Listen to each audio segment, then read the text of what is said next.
Assalamualaikum warahmatullahi wabarakatuh. Hai e-commerce, selamat datang di Sabiga Podcast Himakom 2024 dengan saya Maulida Sana sebagai moderator pada session Bitalk kali ini.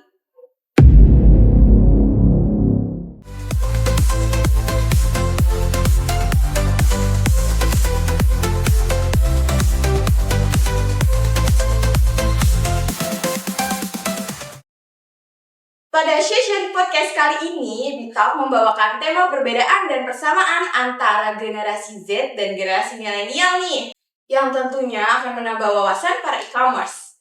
By the way, hari ini Lydia nggak sendirian karena Lydia ada dua narasumber keren dan kece nih. Tepuk tangan dulu.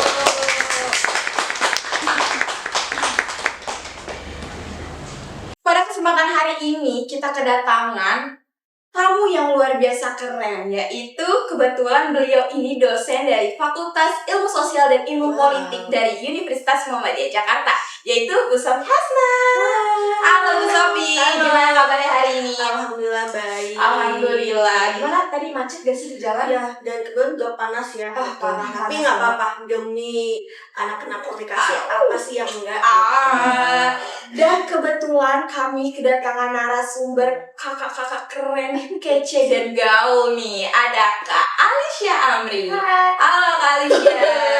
Gimana nih kabar hari ini Kak? Alhamdulillah baik. Alhamdulillah. Walaupun panas tetap semangat. Semangat. Aku juga semangat walaupun nervous dikit ya ini for the first time. Jadi mohon bantuannya ya Kak Alisya dan Bu Sofi. Oke, nggak apa-apa. By the way, aku tuh ada 1001 pembahasan nih. Kalian siap gak? Aduh. Sampai siap gak siap? Harus siap sih. Kalau sampai SKS 24 untuk hari ini. Kira-kira horornya berarti nambah ya Bu? Kayaknya nanti ya di belakang. Oke. Siap kan? Apa nih? Siap ya? Yes, Siap. siap. Ready gak ready? Harus ready. Oke, apa tuh? Karena para e-commerce sudah kepo ya dengan pembahasan kita kali ini, si Gen Z dan milenial ini yang lagi viral-viral banget ini. Yang pertama aku ada pertanyaan menarik. Gimana? Ini aku mau tanya dulu nih Kak dan Bu Sofi. Bagaimana sih kira-kira cara Ibu dan Kak Alisya mendefinisikan maaf tipe dikit mendefinisikan generasi Gen Z dan milenial, dan apa saja sih karakteristik utamanya? Oke, jadi sebenarnya tuh mereka ya antara generasi milenial dengan generasi Z itu tuh ada beberapa kesamaan tapi juga ada spesifikasi yang berbeda gitu. Dari segi generasi milenial itu kan sebenarnya kalau misalnya kita lihat ya dari segi ukuran angka kelahiran mereka itu adalah dari tahun 1980 sampai tahun 1996 gitu.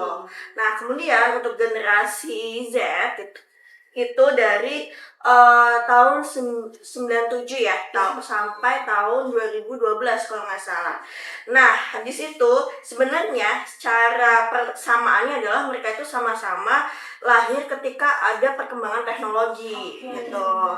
Tapi perbedaannya adalah kalau milenial ini itu lahir ketika ada transisi teknologi dari tradisional teknologi ke digital. Ya, benar, digital teknologi. Sedangkan untuk generasi Z itu sendiri, dia lahir ketika lagi adanya generasi teknologi yang berkembang kayak teknologi digital gitu. Nah, makanya biasanya untuk generasi Z ini tuh dikenal sebagai orang yang digital native atau aktif dalam penggunaan media sosial kayak gitu.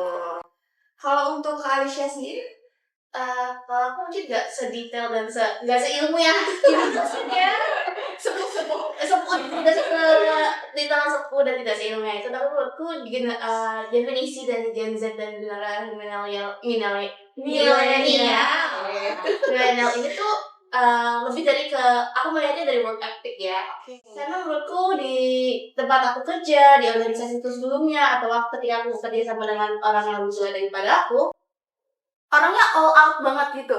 Kayak emang sangat berdedikasi, dan aku adore that.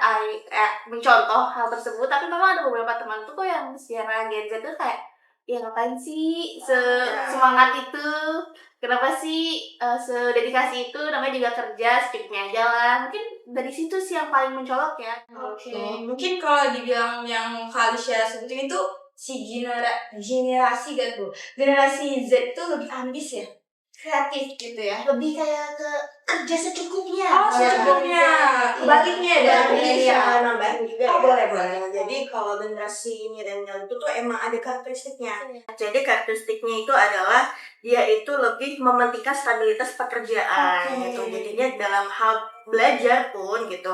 Kalau misalnya Gen Z kan yang penting kita ini ya lebih ke instan ya. Bisa ada di kenapa enggak kalau misalnya kita bisa belajar cepat, terus kita bisa belajar via YouTube atau kita bisa belajar sendiri. Sedangkan kalau milenial itu masih ada aspek-aspek konvensionalnya. Jadi dia masih bisa belajar kalau misalnya ada konferensi dia datang, kalau ada khusus dia datang, baca buku masih oke gitu. Jadi ibaratnya ketangguhannya di situ. Nah, itu juga bisa behavior itu yang bisa menyebabkan ada perbedaan gap ya antara dua karakteristik itu. Nah, itu sih kalau aku menambahkan dari pengalamannya Alicia. Oke. Makasih Bu Sufi dan Kak Alicia. Kalau aku sih sebagai Gen Z ya emang sih beneran maunya instan dan sesuai mood ya. Iya betul. Apalagi kayak ini kayak kalau Gen Z tuh kalau kerja jam 15.00. Bener banget lagi. Aduh 15.01 lagi. Ya udah deh 15.10. Iya, betul banget lagi ya kan. Kalau Bu Sofi begitu juga gak? Begitu juga gak butuh kalau buat ngerjain sesuatu Harus jam 15.00 dulu nih. Kalau aku tipikal yang ini ya SKS sebut semalam. Gen Z banget tapi itu. Iya kan emang tuh Gen Z. Oke, kalau gitu next question. Kira-kira perbedaan yang paling mencolok dalam cara mereka menjelajahi dunia itu baik secara fisik ataupun virtual itu apa sih? Boleh dari Kak Alicia? Lagi dari pengalaman mungkin karena mereka tuh lebih kayak ke work ethic-nya gitu loh. Mereka pengalaman kayak contohnya mungkin ketika kita ingin punya suatu pengalaman baru, mereka tuh bakal ya mencari tahunya tuh secara manual gitu loh. Mereka mungkin lebih tanya teman, kamu lu pernah kesini nggak sih? Wisatanya gimana? Banyaknya teman. Sebenarnya kalau kita untuk mengeksplor dunia tuh mau coba makan di pasar Santa deh, apa yang enak, kita buka TikTok. Iya, betul banget lagi. Kita nggak percaya, kita nggak tahu nih orang di TikTok siapa, tapi kita percaya aja dengan reviewnya dia. Oh, influencer nih banyak followersnya pasti bagus reviewnya. Sedangkan kalau milenial tuh mungkin kayak dengerin omongan orang dulu, temennya datang dulu ke sana, baru dia datang ke sana. Dari mulut ke mulut ya. Iya, Word itu bisa jadi word of mouth. Oke. Kalau dari Bu Sofi ada yang ditambahkan? Ya, kalau aku jadi dari segi seperti ini. Jadi ada karakteristik untuk milenial itu adalah dia itu kalau misalnya mau ke tempat wisata atau ke tempat makanan atau misalnya mau belanja itu pasti dia itu harus mendetail gitu.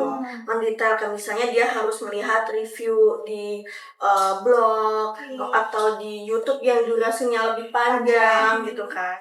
Jadi dibandingkan dengan generasi Z itu dia kan lebih suka yang video pendek, kemudian yang lebih instan, yang lebih mudah diakses. Media sosial habitnya aja kalau Gen Z lebih banyak di TikTok dibanding di YouTube sebenarnya. Kalau YouTube tuh ini milenial banget karena orang-orang milenial itu tuh dia lebih suka yang reviewnya tuh yang durasinya sangat panjang gitu. Jadi dia lebih pengen mendetail apa yang dia akan explore kayak gitu. Nah, sama juga terkait ini ya aspek ketika ingin membeli sesuatu gitu. Nah, aspek untuk kita membeli sesuatu itu juga ada perbedaan. Kalau misalnya Gen Z itu ada fleksibilitas gitu. Oh, ini lagi rame ya udah gitu. Kita beli itu tanpa kita melihat memandang merek. Apakah itu merek yang yang menurut kita kredibel atau enggak. Yang penting itu bagus, oke silakan gitu. Tapi kalau misalnya milenial itu lebih kepada dia loyalitas pada merek gitu. Jadi dia nggak bisa tuh terkait merek-merek yang menurut dia itu tuh kurang kredibel dia langsung gitu belum bisa. Buku juga kayak gitu sih Bu. Bener kayak contohnya makanan deh ya. Kak kayak ada ayam namanya, mungkin kalau teman-teman tuh yang ramai tuh namanya moon chicken. Oh iya, Ya, chicken. kan enak banget ya Parah, untuk itu kita. enak banget. Dan kita baru pertama kali nyoba dan kita langsung suka. Kita nggak perlu mikir-mikir nanti gak enak ya, itu kan kita mikirnya 50-50 ya udah deh hoki-hokian. Nah kalau aku minta di moon chicken nih sama Bunda Kak, udah lah nggak usah KFC aja, udah lah nggak usah emang dia aja. Iya bener Gue banget. balik pepperoni pasti kayak gitu. Karena emang udah tahu ini aja deh, karena udah lama juga Iya, gak sih? jadi nggak keluar dari comfort Zona nyaman. Nah, tadi kan kita udah ngomongin perbedaan nih. Kira-kira ada gak sih kesamaan atau titik temu yang signifikan antara generasi Z dan generasi milenial sendiri? Boleh dari Ibu Sofi? Oke, sebenarnya itu ada banget gitu. Yang pertama adalah generasi milenial dan generasi Z itu tuh sama-sama hidup di tengah perkembangan teknologi. Secara mereka untuk ability dalam memanfaatkan teknologi itu tuh ada banget gitu.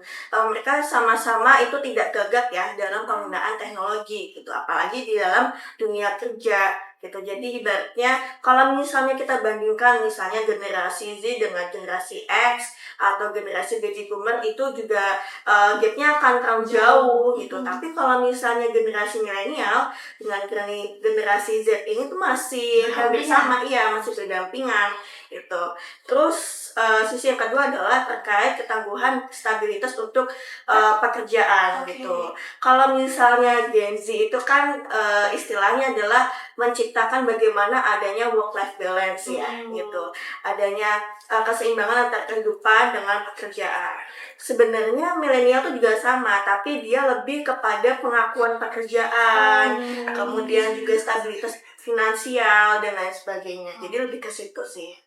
Nah, Mas, tadi kan kita sudah membahas tentang perbedaan nih. Kalau Ibu Sofi, kira-kira ada gak sih persamaan yang signifikan antara Gen Z dan milenial? Oke, jadi emang ada sebenarnya terkait persamaan antara generasi milenial dengan generasi Z gitu. Mereka berdua ini sama-sama karena hadir di tengah perkembangan teknologi gitu. Kalau misalnya generasi milenial itu hadir di tengah transisi antara media konvensional dengan media digital gitu. Kalau di generasi Z ini dia emang sedang hadir di generasi digital gitu. Dan persamaan di sini adalah mereka sama-sama tangguh dan ability dalam penggunaan media gitu. Kemudian yang kedua itu dalam hal karir ya, gitu, dalam hal pekerjaan itu mereka ini milenial dan Z ini sebenarnya itu punya keinginan dalam stabilitas pekerjaan. Kalau misalnya milenial itu lebih kepada pengakuan terhadap pekerjaan, kalau Z ini lebih kepada bagaimana dia bisa melakukan pekerjaan itu sesuai dengan work of balance gitu. Menyamakan antara kehidupan pekerjaan dengan kehidupan pribadinya. Jadi seimbang gitu. Nah, kalau untuk Kak Aisyah sendiri? Kalau aku mungkin agak banyak yang bisa tambahin karena aku nggak terlalu melihat adanya persamaan gitu loh. Aku merasa adanya perbedaannya tuh kental banget gitu loh. Karena mungkin selama aku bekerja mungkin aku kerjanya sama milenial yang umurnya agak jauh daripada gue. Jadi kayak nggak banyak persamaan yang bisa aku tangkap selama aku bekerja. Tapi benar kata Mbak Sofi tadi kayak dari work dynamics-nya, dari pemahaman tentang teknologinya itu tuh memang agak 11-12 walaupun memang milenial itu nggak dalam tanda kutip ya tidak sejago Gen Z gitu. Makanya sampai ada gak sih yang perusahaan nerima Gen Z doang? Nah, itu gimana tanggapannya tuh? Kemudian ada tuh stereotipnya kalau di TikTok. Iya. Ayo kita undang Gen Z biar semangat. Pas makan siang udah lemes. Itu aku. Sesuai mood lah. Sesuai mood karena kalau habis makan tuh kita nggak bisa buru-buru kerja, nggak bisa buru-buru. Ayo kita langsung bekerja kembali. Kalau milenial kan mungkin bisa. Sedangkan biasanya kayak santai dulu gak sih? Ngopi dulu gak sih ke Cafe Amnesia Ushana? Kita pakai jago aja. Jago. Yang 8.000 aja, jangan yang mahal-mahal. Oke. Masih kantong generasi Z Soalnya. Yang mahal buat di sosmed aja gak sih? Iya, buat kasih makan di Instagram. Saya kan jago. Oke, ini ada pertanyaan terakhir. Belum berasa ya. Tadi kita udah berapa? 24 SKS gak sih? Oh iya betul. Banyak banget. Kita banyak banget ya SKS hari ini ya. Nah, berdasarkan pengalaman Bu Sofi dan Kak Alicia sendiri, tentang generasi Z dan milenial ini, apa sih yang menjadi motivasi untuk mereka dalam pekerjaan dan berkarya? Aku punya satu mentor waktu yang magang dan dia milenial, menurut aku milenial keren. Karena dia sebenarnya orang yang sangat kebapaan gitu loh. Dia anak yang family man banget. Baby issue Enggak dong, enggak seperti itu ya. Family man banget, kelihatan banget kayak beliau ini bekerja di bagian koordinator lapangan sosial media. Aku berhubungan langsung dengan dia dan dia family man-nya kelihatan banget. Tapi di satu sisi dia pekerjaannya achievement-nya tuh diakui, nggak hanya di biro kami tapi juga di seluruh perusahaan. Dan menurutku itu admirable banget gitu loh. Dan dia bahkan yang kayak, oh iya, aku mau kita selesaikan ini dulu ya, kalau bisa cepat, aku mau jemput anakku. Kayak dia tuh masih kayak seperti itu. Dan menurut aku tuh kayak motivation-nya tuh emang family oriented banget gitu loh. Sedangkan ya sebagai Gen Z kan kita mungkin lebih kepada kehidupan pribadi kita ya. Kayak mau tenggo soalnya gue mau nongkrong, tenggo gue mau pacaran. Lebih kayak ke ya self center banget sih sebenarnya Gen Z ya. Dan aku melihat sebagai milenial, mentor aku itu kayak benar-benar ya aku pengen deh kayak gitu bisa membagi waktu itu untuk keluargaku dan juga untuk lifestyle pekerjaannya. Tapi pekerjaannya juga diakui banyak orang dan semua orang tuh mengakui dia. Aku melihat motivasi untuk milenial mungkin 11-12 di situ. Kalau dari besar sendiri? Kalau aku mungkin agak melenceng sebenarnya dari pertanyaan yang kamu kasih ya gitu. Jadi aku lebih ke arah break the stereotype gitu buat Gen Z gitu. Mungkin banyak ya yang bilang kalau misalnya Gen Z ini adalah generasi strawberry gitu. Kalau misalnya ada yang pernah dengar ya kayak oh ternyata Gen Z itu generasi strawberry ya, cuman bagus kedua tapi itu ternyata kalau pas di tempat jelek gitu, lemah banget, lembek banget gitu. Ibaratnya menganggap bahwasanya Gen Z ini tuh lemah, kemudian nggak bisa, pemalas gitu kan, atau komunikasinya kurang bagus, tidak bisa ada motivasi pekerjaan dan lain sebagainya. Ibaratnya stereotip terkait Gen Z itu banyak banget gitu. Tapi menurut aku itu sebenarnya Gen Z itu tuh bisa kok ditempa sebaik mungkin gitu. Dengan caranya adalah kita punya motivasi, bahkan kalau misalnya buat atasan gitu ya, atau bagi para pengajar atau bagi atasan kerja itu tahu bagaimana pola komunikasi para Gen Z ini sendiri gitu. Sebenarnya itu bisa break the stereotype para Gen Z ini. Nah, kalau buat Gen Z sendiri gitu, mungkin aku bisa ngasih beberapa masukan gitu atau terkait tips itu buat Gen Z biar tidak dianggap sebagai generasi strawberry, adalah bagaimana kita bisa meningkatkan soft skill teman-teman yang itu tidak hanya di dalam lingkup kelas aja tapi di luar kelas. Ayolah kita belajar di luar kelas, kayak misalnya bagaimana kita bisa menyelesaikan permasalahan, kemudian bagaimana kita bisa melakukan bentuk kolaborasi dengan tim, kemudian bagaimana kita bisa melakukan bentuk komunikasi interpersonal yang baik gitu, bisa menempatkan kepada siapa kita berkomunikasi gitu kan, dan bisa mendengarkan siapa ketika ada orang yang melakukan ada suatu kesalahan atau solusi konflik, itu kan bisa melakukan agenda seperti itu. Nah makanya dengan kita berorganisasi itu adalah yang penting gitu. Salah satu solusi benar.